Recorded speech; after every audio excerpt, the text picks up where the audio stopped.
और अन्य नौजवानों के मुद्दों को लेकर सरकार सोई सरकार को जगाने का जो कार्यक्रम चल रहा है, आज 71 दिन हो गए इस आंदोलन की शुरुआत हुए और 71 दिन के दौरान आप लोगों ने जेल भरो आंदोलन, युवा आक्रोश रैली और बरसात का मौसम, चाहे आंधी तूफान, लू के थपेड़े झेलते हुए गर्मी के अंदर आपने एक संदेश दिया पूरे राजस्थान के अंदर, पूरे देश के अंदर, चाहे सोशल मीडिया के माध्यम से या व्यक्तिगत उपस्थिति दर्ज करा के कि हम लोग रुकने वाले नहीं, हम लोग थकने वाले नहीं है और दिल्ली कूच हम करेंगे। और दिल्ली कूच इतना जबरदस्त होगा कि आज से पहले किसी ने भी दिल्ली कूच इतना बड़ा नहीं किया। हमारा रिकॉर्ड, हमारा दिल्ली कूच का रिकॉर्ड हम खुद ही तोड़ेंगे। उस समय किसान आंदोलन के समय 70-80 हजार से ज्यादा लोगों ने दिल्ली कूच किया था। मुझे याद है 25-30-50 किलोमीटर तक ट्रैफिक जाम हो गए थे, जगह नहीं मिली थी। तब किसान आंदोलन के लिए हमने एनडीए छोड़ी, मोदी की सत्ता छोड़ी।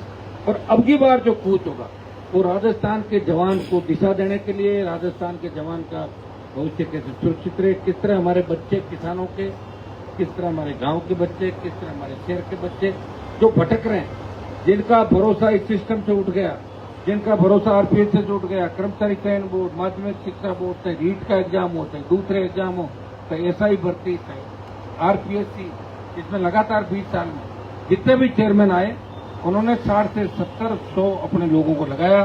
चाहे उनकी सेकंड डिवीजन थी ग्रेजुएशन में, चाहे थर्ड डिवीजन थी, लेकिन जो 10 टॉप आते हैं उनमें उनके रिश्तेदार लगे।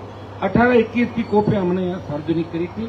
और एसआई भर्ती में इतने व्यापक स्तर पर धांधली हुई, उसके बावजूद सरकार ने जो जवाब दिया, तो समिति के अंदर जो लोग थे वो व्यक्तिगत विरोधी हमारे, जोगाराम पटेल जिसकी पोती नकल करते हुए पकड़ी गई, जवाहर बेडम, तीसरे जो लोग इनके सीएमओ के अंदर बैठे अधिकारी, जिन्होंने प्रेस्टीज पॉइंट बना लिया कि हनुमान जी धरने पे बैठे, उनको क्रेडिट नहीं देना चाहिए, लाखों लोगों का नुकसान कर। और मैंने कहा था अगर मेरे से भजन लाल जी को तकलीफ है तो भजन लाल जी अपने घर पे बुला के बच्चों से बात कर लो, हमें तो आप भर्ती रद्द कर दो। ये तो आपका ही कमिटमेंट है, ये तो बीजेपी का कमिटमेंट है, बीजेपी के नेताओं का कमिटमेंट है, अमित शाह मोदी का कमिटमेंट है। आपके नेता जोर जोर से भाषण दे रहे थे, पोस्टर लगा के जिनकी फोटो थी वसुंधरा राजे, टीपी जोशी, सतीश पूनिया, राजेंद्र राठौड़, और वो रोज गिरफ्तारियां देते थे। कहते थे कोई अगर किसी की फोटो नहीं आती तो कहते अरे जल्दी जल्दी मेरी भी फोटो खींच, मैं भी गिरफ्तार हुआ हूं। उस समय भी हमने देखा था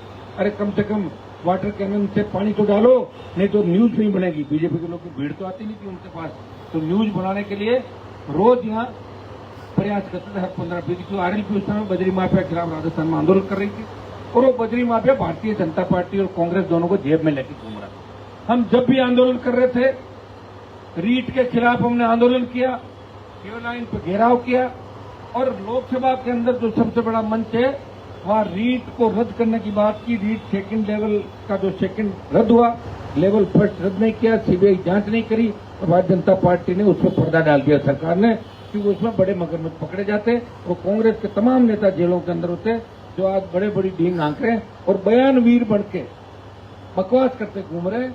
और जिनकी मैं कहना नहीं चाहता कि कांग्रेस के उन नेताओं की जब आगे जांच होगी वो ये सोच रहे होंगे कि हमने भजन लाल जी सेटिंग कर ली, उपचुनाव जिता दिए, हमने उनको मदद कर दी। भाइयों, समय हमेशा बराबर नहीं रहता। मैं जोशी ने भी सेटिंग करी थी ना, क्या हुआ, कहाँ है वो, चड्डा पहना रखा, जेल में बिठा रखा उनको। वही मुझे तो कई बार हंसी आती है कि चड्डी बनियान में जिसको भी करेंगे उसको कैसा लगेगा, अंदाज लगाओ। मान लो कांग्रेस किसी नेता को XYZ किसी को पकड़ लिया और उसको चड्डी बनियान में किया तो कैसे रूप में नजर आएगा, अंदाज लगा के सोचो। हर एक 7-8 लोगों की सोचो अलग अलग। हाँ, तो उससे तो गुजरना ही पड़ेगा। तो काले कारनामे किए ना, मेरे पास कुछ भी नहीं है, इसे तो सरकार को कुछ हाथ नहीं लगा। तो और जो दूर से पोल से कनेक्शन काट के भागे, बोले हनुमान जी के भाई के घर की बिजली काट दी। अब वो तो कोई काट दो, बिजली चली भी जाती कई बार, लेकिन हनुमान जी वहां थे क्या, और मैं होता तब काटते, तब तुम्हें मानता। चोरों की तरह आए और चोरों की तरह भाग गए। तुम तो चोर हो, तुमने तो चोरी करी और चोरी छुपे काम कर दिया। मैंने तो पैसा दिया भाई, मार पैसा जमा कराया, उसके बावजूद गलत मानसिकता देखो, ऐसी मानसिकता। लेकिन मेरे इन चीजों से क्या फर्क पड़ता है, मैं मेरे फायदे के लिए थोड़ी लड़ाई लड़ मैं राजस्थान के लाखों जवानों किसानों के लिए लड़ रहा हूँ। मैं ये तो बिजली की बात है कि मेरी जान भी चली जाए तो मैं परवाह थोड़ी करूंगा इन चीजों की। तो रोज का काम है, चलता रहेगा, आता रहेगा। कभी सड़क पे हमने तो कभी आराम किया ही नहीं जीवन करना। लोग विदेश यात्राएं करते हैं, मौज मस्ती करते हैं, खूब दुनिया भर की दौलत कमाते हैं, कुछ नहीं देता। सत्ता के अंदर रहने का योग नहीं हमारा। एमएलए एमपी रोज बना देते हो आप लोग, लेकिन लड़ाई अंतिम दम तक लड़ते हैं और जिसका पीछा करते हैं उसको फाइनल रवाना करते हैं। ये आज से का रिपोर्ट उठाते हैं। अब ये आंदोलन लोग कहने साहब ऐसा ही भर्ती रद्द नहीं होगी, तो मैंने कहा फिर हम आंदोलन करना ही छोड़ देंगे। रद्द होगी, पुनर्गठन भी होगा आरपीएससी का, निश्चित रूप से। हो सकता है कि कई बार समय का फेर ऐसा होता को लगता है, लेकिन मुझे पूरी ताकत है राजस्थान के नौजवानों पे।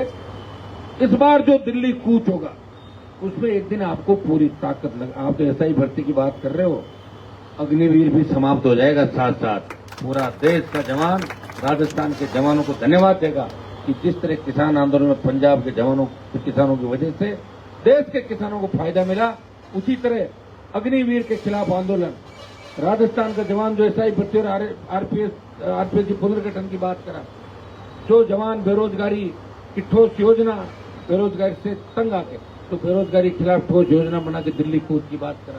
भाइयों, इसमें सारे कामकाज आपके हो जाएंगे, क्योंकि दिल्ली से ही सारा खेल चल रहा, चाहे राजस्थान का हो, चाहे मध्य प्रदेश का हो, चाहे दूसरी जगह का हो। जब तैयारी कर लो, सबका दिमाग ठीक कर देंगे। और ये सही है कि जिस दिन अपना अच्छा वक्त आ गया फिर आपको इधर उधर लोग घूमते नजर नहीं आएंगे, ये भी सही है।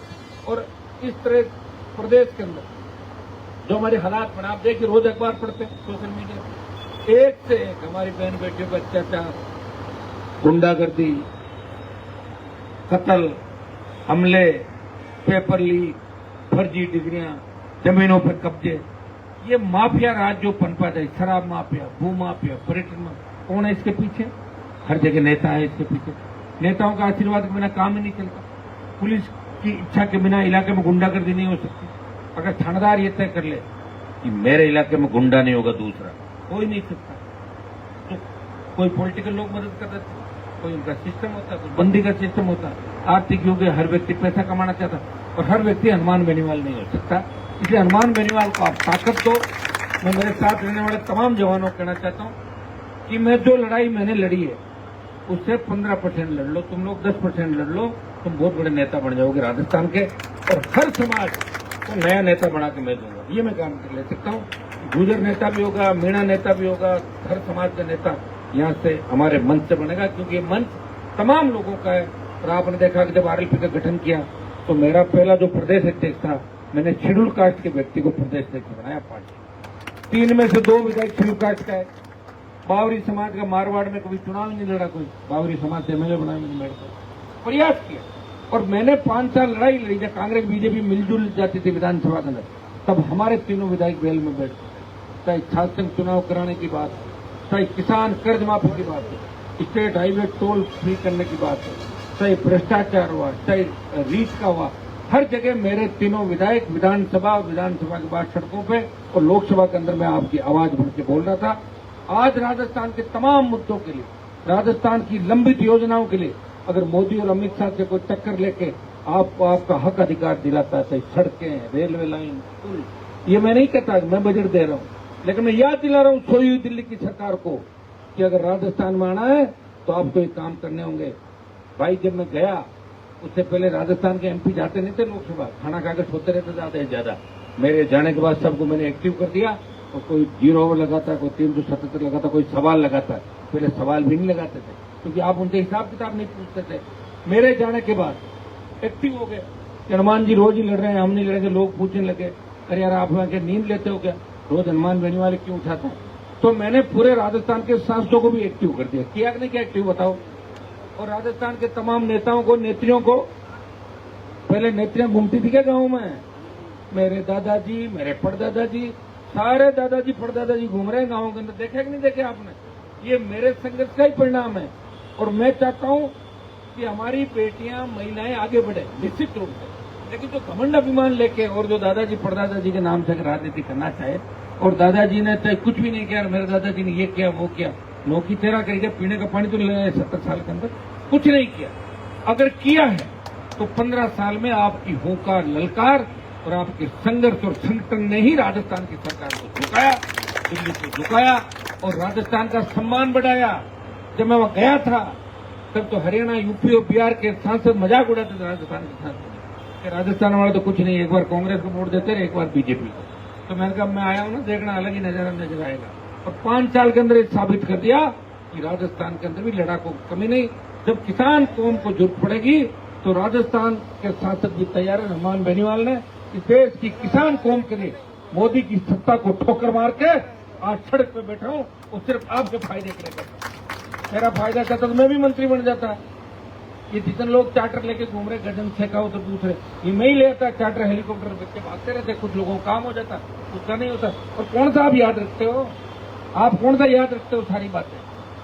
आपको तो हर दिन चाहिए कि आज करके बताओ, कल की छोड़ो, आज क्या नया करो। आप जब तक अगला जान नहीं दे दे तब तक उसका पीछा छोड़ो नहीं, और जान दे दे जब गए तो बेचारा चला गया, संघर्ष पूरा नहीं कर पाया, वो भी बैठे। इसलिए फिर भी मैं लड़ रहा हूँ आपसे। मुझे पता है इसका फ्यूचर कुछ भी नहीं, लड़ाई का नहीं, संघर्ष का फ्यूचर है, क्योंकि आदत नहीं रही लोगों को। एक लड़ाई और लगता है 28 के अंदर।